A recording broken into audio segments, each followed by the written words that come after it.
শারীরিক অসুস্থতার জন্য কালকে একটা উত্তর দিতে পারিনি। অবশ্যই প্রথমে বলি, কালকে 1 বছর পূর্ণ হলো মৃত্যুবার্ষিকী আমাদের তিলোত্তমার। হ্যাঁ, আমাদেরই মেয়ে, প্রত্যেকটা ঘরের মেয়ে। প্রত্যেকটা মানুষ এখনও কোথাও না কোথাও নির্যাতিত হচ্ছে, প্রতিদিন প্রতি মুহূর্তে হচ্ছে, গণধর্ষণ হচ্ছে। এর বিরাম হবে না, কারণ আমাদের মতন তো এত বাজে রাজ্য বা আইনের মধ্যে আমরা আছি, যার বিচার করতে করতে মানুষের মৃত্যু পর্যন্ত হয়ে যায়। যাই হোক, কালকে গতবার প্রত্যেকটা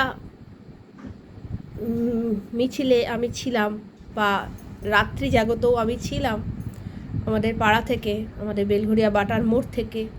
কালকেও কয়েকজন ফোন করেছিল আমাকে ওখানে উপস্থিত হওয়ার জন্য, কিন্তু নিজের শারীরিক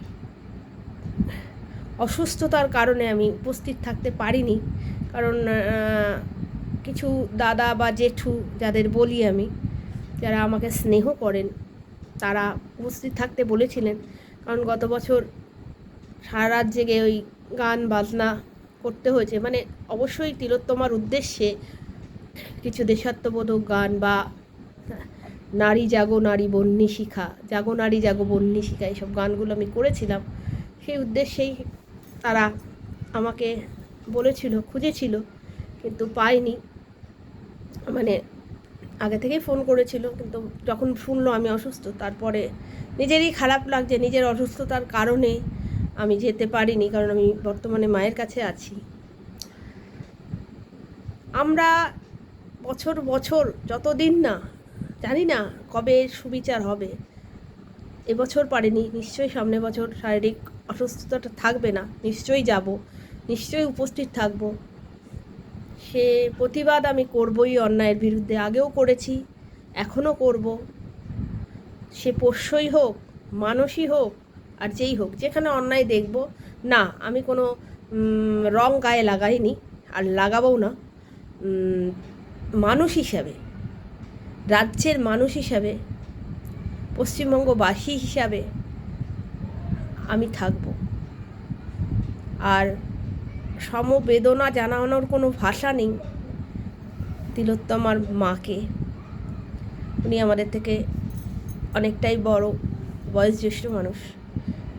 তাকে সে যেভাবে কালকে প্রহার হয়েছে, ভাষা আমার নেই।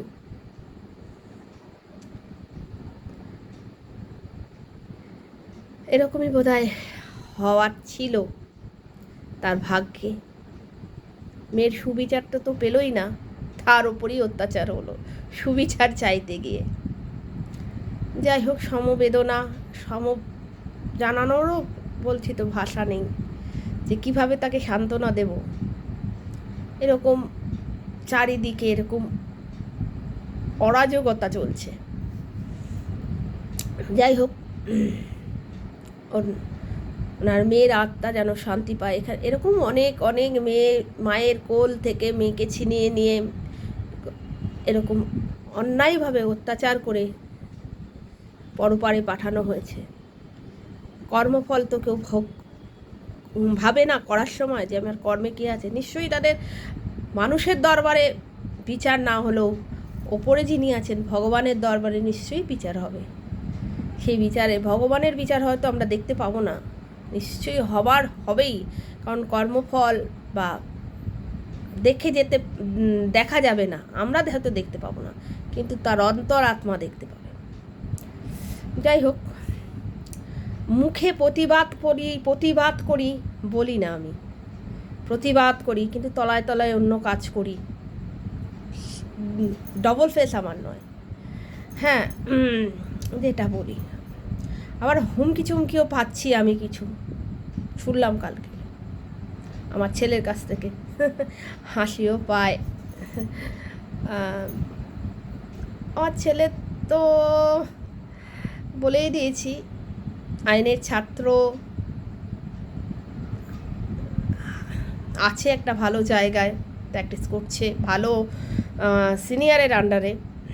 মানে মানে তার সিনিয়রের নাম শুনলে তো অনেকেই হেগে মুতে ফেলবে, নামটা আমি আর এখানে রিভিল করছি না।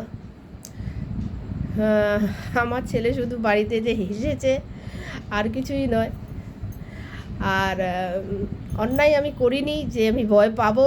হ্যাঁ, প্রতিবাদ করেছি, আগেও বলেছি, এখনও বলছি, প্রতিবাদ করেছি, প্রতিবাদ করব। মানুষই হোক আর পোষ্যই হোক আর যেই হোক, অন্যায় দেখেছি, প্রতিবাদ করেছি।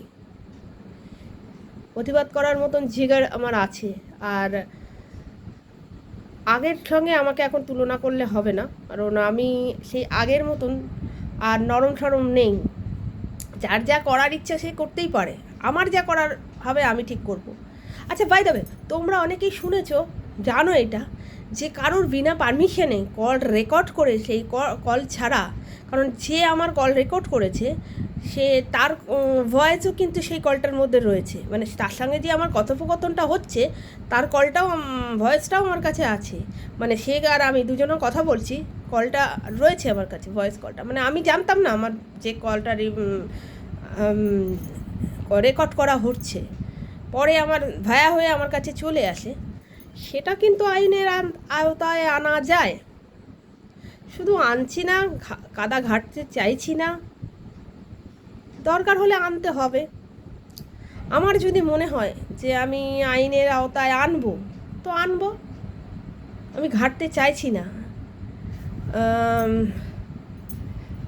আর আমার বাড়ির লোককে ডাকার সাহস, আবার কি মানে ভদ্রতা টুকু তো জানে না। মানে আমার ছেলের একটা প্রপার নাম দিয়েছি আমি, সে নামটা অনেকেই জানে, পাড়ার লোকেরা অনেকেই জানে, সেই নাম ধরে তো ডাকা হয়নি। এই ছেলে ওই ছেলে, এই ছেলে ওই ছেলে বলে শুনলাম ডেকেছে। যাই হোক, ও কি এলি তেলি গঙ্গু তেলি নয়, ওর একটা সম্মান আছে, একটা আত্মসম্মান আছে, প্রত্যেকটা মানুষেরই থাকে, ওরও কিন্তু আছে। শুধু উডবি অ্যাডভোকেটের তকমাটা গায়ে লাগায়নি, ওর একটা প্রপার নামও আমি দিয়েছি। আমি যা তাভাবে মানুষ করে রাস্তায় ছেড়ে দিইনি, যা গরু বনে যা, বনে গিয়ে ঘাস খা, সেরমভাবে তো ছেড়ে দিইনি।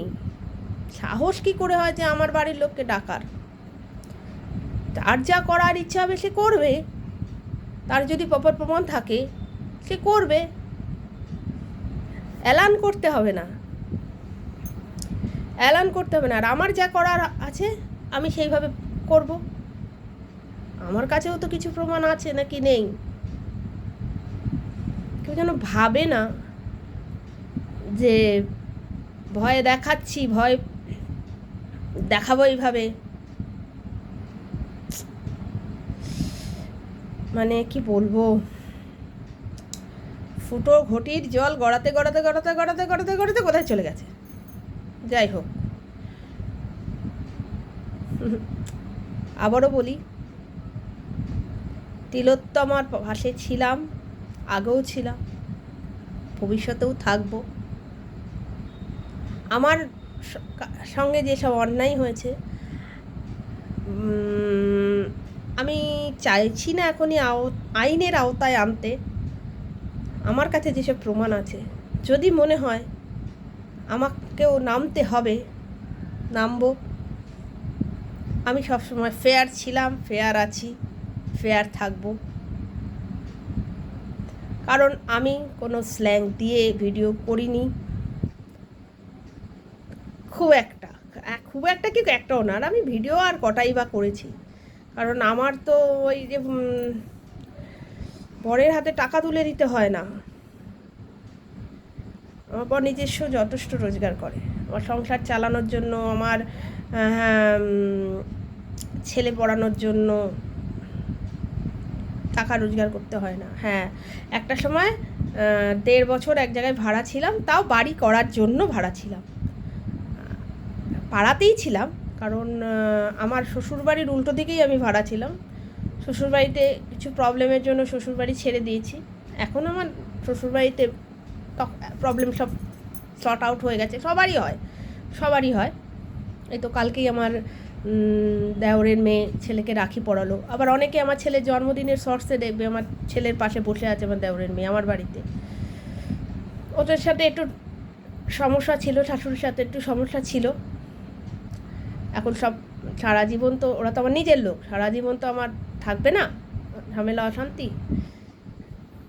কালকেও দাদাকে, মানে আমার ছেলে দাদা হয়, ওর ইয়ে করেছে, রাখি পরিয়েছে। যাই হোক, ভয় দেখিয়ে আমাকে লাভ নেই। যার যেটা মনে হবে সেটা করুক, আমার যেটা মনে হবে আর আমি করব, ঠিক আছে? আমার কাছে কিন্তু প্রপার প্রমাণ আছে। ওকে, সবাই ভালো থাকবেন, সুস্থ থাকবেন, এমনকি সাবধানে থাকবেন। টাটা।